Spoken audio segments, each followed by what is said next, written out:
Thanks very much, Andrew. Now it gives me pleasure to introduce Dr. Tony Scott, who's going to talk about cardiology. Thank you, Tony.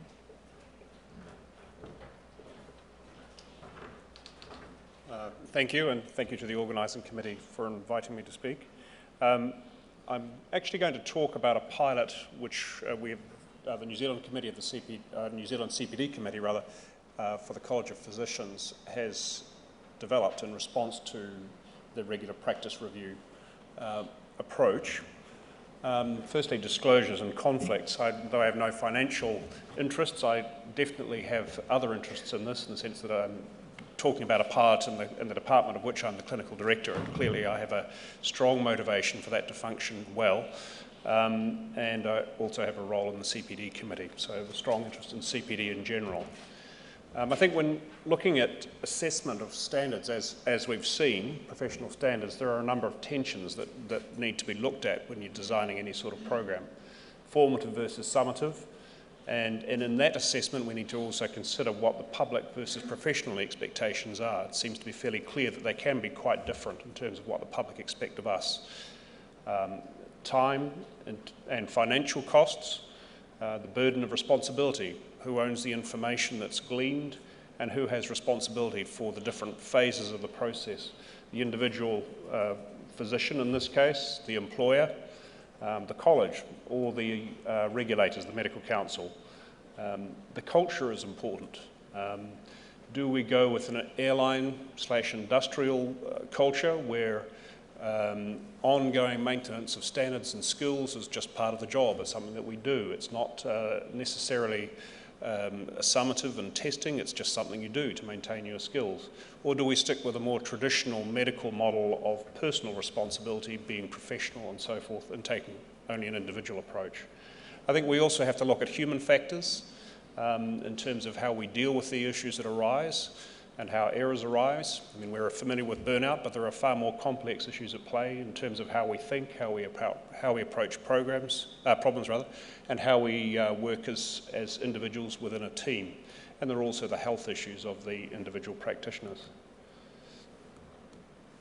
In terms of the pragmatics, I think our strong feeling is that a review process must become business as usual.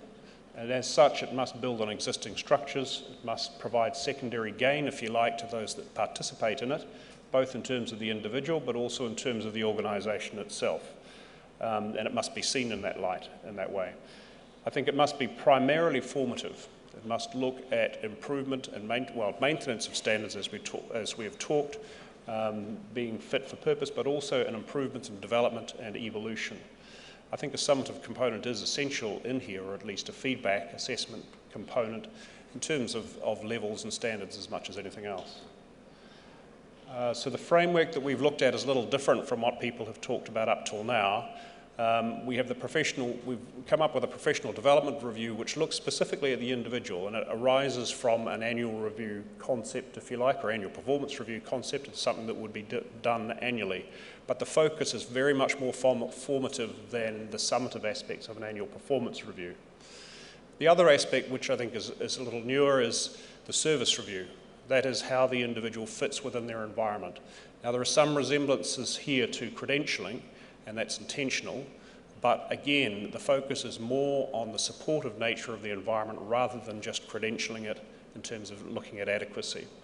In our first pass of this model, we'd thought of a 3 to 5 yearly cycle of the service review, but that could be more frequent than that, depending on how it fits into individual models. So just to go back to the PDR, the Professional Development Review, it's divided up into a number of domains, and I'm not going to go into them in great detail, but the initial domain is just a basic overview of the year. What progress has the individual made towards their self-stated objectives? How has the year gone? What have they achieved? Section 2 looks at their, in our case, clinical practice, but area of specialty practice. So this particular format of PDR is designed to be a bit more generic, but it deals with the activities that the practitioner undertakes, the skills that they need to do that. Now, from a service delivery and management point of view, it also looks at their job size. So it looks at some of the things that I, as a clinical director, want to know about and want to keep in touch with. Is their job size current? Is it relevant to what they do? Are they happy with it? It contains a peer review element in addition, both formal and informal. The formal aspect is a modular structure, and it can incorporate any number of things. I'm going to go into some detail on that. The other aspect to, I think, to areas of specialty practice is also a formal look at cultural competence. Cultural competence should be incorporated into all aspects of clinical care. As one of my colleagues has said, clinical competence isn't possible without cultural competence, but I think it does need to be specifically looked at rather than just assumed. Next section is on non-core or non-clinical activities, and that involves virtually anything else, so teaching activity, governance, involvement, but we've also included in this audit of medical practice, either of the individual or within the system itself, within the service itself. The next component I think is very important, and that is one of professional development and planning. Now, most of us have our plans in our minds somewhere, but this encourages the individual to actually document that, make a plan towards it, and move towards that, move in that direction.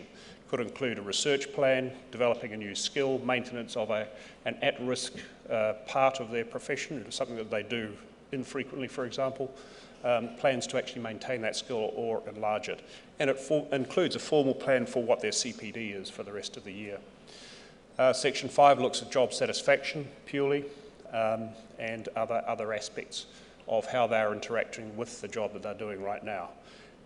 Section 6 we've added since the pilot, actually. This wasn't in the original pilot, but it revolves around the health of the individual, what their formal arrangements are. Do they have a GP? Are they up to date with immunisations? You know, the general sorts of things that do tend to get neglected, but I think are also important in providing professional services. Formal peer review. As I've said, this is arranged in a modular structure. We have provided a number of tools for the physicians to use. It's anticipated that they do one each year. At the time of this pilot, they were new to this process, so there was no expectation that they'd actually formally done any of these.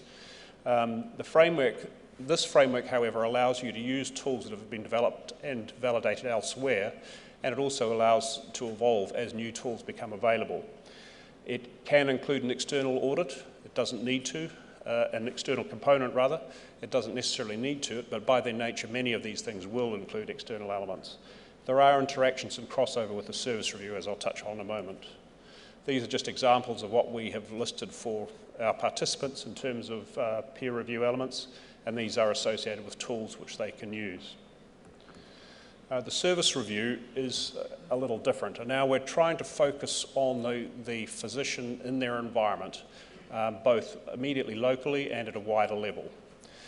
So it's important that the environment they sit in, the service they sit in, utilises their skills, supports them, but also monitors them in terms of how they're performing and how things are going on. Their system needs to be flexible, it needs to be robust, it needs to identify and manage problems as well as risks, and it needs to facilitate ongoing improvement, development and evolution. I'm not going to go into great detail of these, which are available elsewhere, but the components of the service review, as you can see in the different domains. First domain, peer review or peer review groups.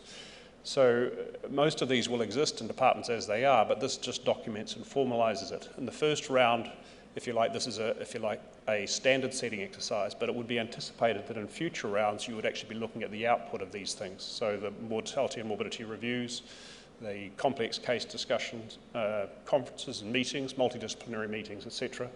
Again, I think it's important to formally insert cultural competence or cultural or ethnic aspects into these clinical scenarios as well. The next step encompasses the PDR, so the individual clinician professional development and support. Are PDRs undertaken? How are they going? What's the uptake like? What is the job size? Is there an active job sizing process? Is there a service size? Are the two matched? And are they reviewed regularly? What support mechanisms are in place for the individuals, both at a professional and an individual level? Systematic ongoing audit. I mean, I feel strongly, as obviously many people here do, that this needs to be part of a services structure and practice, that there is ongoing audit of what is happening. It's a little more straightforward and obvious perhaps in a surgical setting, but it's also quite possible in other settings as well, and it's something we need to look at. When we do start to look at these things, we often find gaps that we weren't aware of previously. Monthly review meetings, for example, in our particular practice, that's one of the things we do. We have a regular scheduled monthly meeting where we review the previous month's performance and audits. It's important for us to look outwards as a service as well, though, to look at service performance indicators to see how we're doing against accepted standards, how we're doing against other hospitals or other DHBs in our particular case. There are clinical networks that facilitate that in the New Zealand environment, and so it is possible to see how we're actually doing with regard to the outside environment. It's also important to look at our ongoing metrics of performance delivery or service delivery to the community as well. For example, waiting times, procedural wait lists, DNA rates, etc. It's important to have a risk register for obvious reasons, and that should be explicit and stated. Service development needs to be thought of, time frames, again service size comes into that, changes in demand, changes in the demographic, which have been quite extreme in our cases, and changes in clinical practice, what impact this has on the way your service functions. The advent of primary PCI, for example, within cardiology has had a dramatic effect on how we shape our service and the clinicians within it.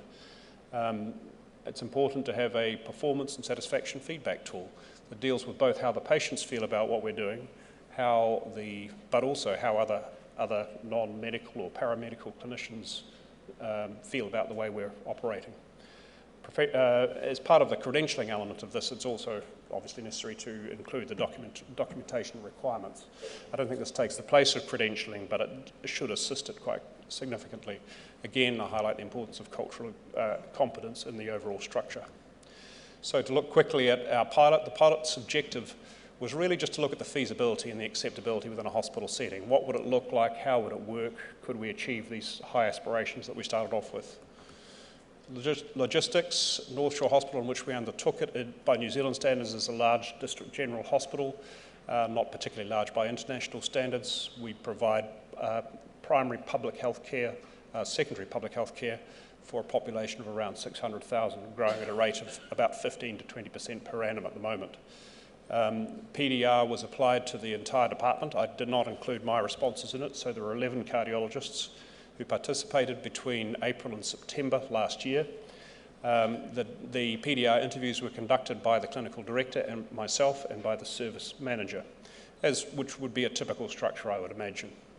The service review was undertaken by 3 external evaluators, in this case other members of the New Zealand CPD committee, and to provide an external component to the PDRs, we did 3 of the PDRs during this particular day, so they were done by external evaluators. The assessment, by the nature of the numbers, is qualitative. Only small numbers are involved at this stage. Findings, the individual PDRs were not that lengthy. They took between 45 and 60 minutes to do. The preparation time was very variable, between 45 and 60 minutes, but we did have a couple that completed the PDRs while they were sitting in front of us. That's not ideal. Scheduling was challenging to say the least, as you could imagine. We had initially imagined we'd do all this within a 2 or 3 week period, but it took somewhat longer than that. That doesn't really matter. It's an annual thing. Now that we're into the cycle, we're about to start the second cycle, it doesn't really matter that it took 3 to 4 months to complete the whole lot of them. They're done and they're in the system. The service review was done in a day quite comfortably. The actual formal part of the review took about 90 minutes. Because it was a pilot, there was a lot of discussion around the process, which took a lot longer than the 90 minutes of the review itself. But it was relatively easily accommodated by a day, which again is challenging in terms of arranging for 3 colleagues to come and do that, but it's quite doable. Feedback, as we've seen in other cases, was unanimously positive. Most felt that it wasn't particularly time-consuming in terms of the preparation or the meeting. They were happy that the structure was fairly logical. They also felt that though it was appropriate for one of the reviewers to be from the same specialty or to be medical, they didn't feel that both needed to be, and they were happy for one to be non-medical. They felt that additional information in the form of a fact sheet would be useful. And they felt, as one might expect, that the clinical activities sections with regard to skills and competence, etc., were the most useful and most likely to result in practice improvement. Only one felt that it was a summative process. All this data was collected anonymously, by the way, and it did not come to me. Many of my colleagues, however, thought that it was coming to me, so that may have influenced what they were saying. So I don't really know any of the details of who said what, etc. In terms of who owns the information, about half of them felt that the information should remain confidential to the workplace at least. 3 felt that components could be made available more widely, though all felt that that was an individual's choice, which I think is the view of the college on this at the present state. In terms of the service review, the general feeling was that at least 2 reviewers were needed, that they needed to be external, and that the 90-minute time frame was reasonable. They did feel that training would be important as it was disseminated. All of the reviewers had been involved in the development, so they had a good idea of what was going on and what we had in mind, but felt that if other people were going to be doing this, then they would need to be trained or at least inducted into the process. There were some concerns about the logistics of finding reviewers, but I think that's a common problem to all of these issues. And all agreed that the implementation of a service review would be likely to change their departments, and the common theme that we see of both reviewers and reviewees in either the service review or the PDR getting something significant out of the exercise, I think, is apparent here as well. And most with regard to the service review, agreed that there was value in seeing how other departments worked. So in summary, I think this particular system embeds the RPR process into business as usual, into hospital structures and into existing work patterns, and attempts to try and make it a part of the culture, if you like.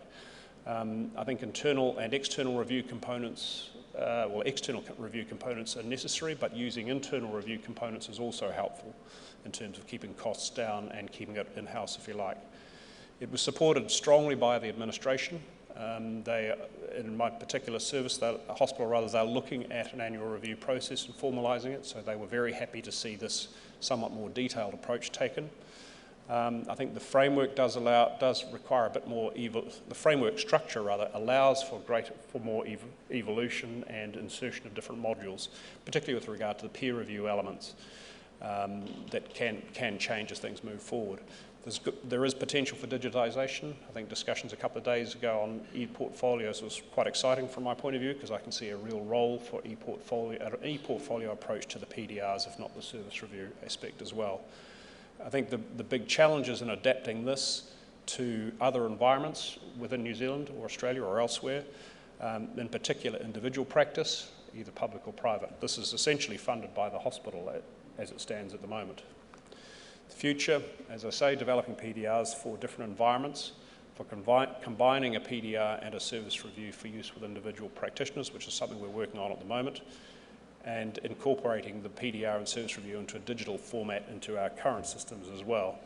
At the moment, we have undertaken another trial in another smaller setting in a hospice in Wellington, and at the moment we're developing a process for providing the service to individual practitioners in some isolated locations.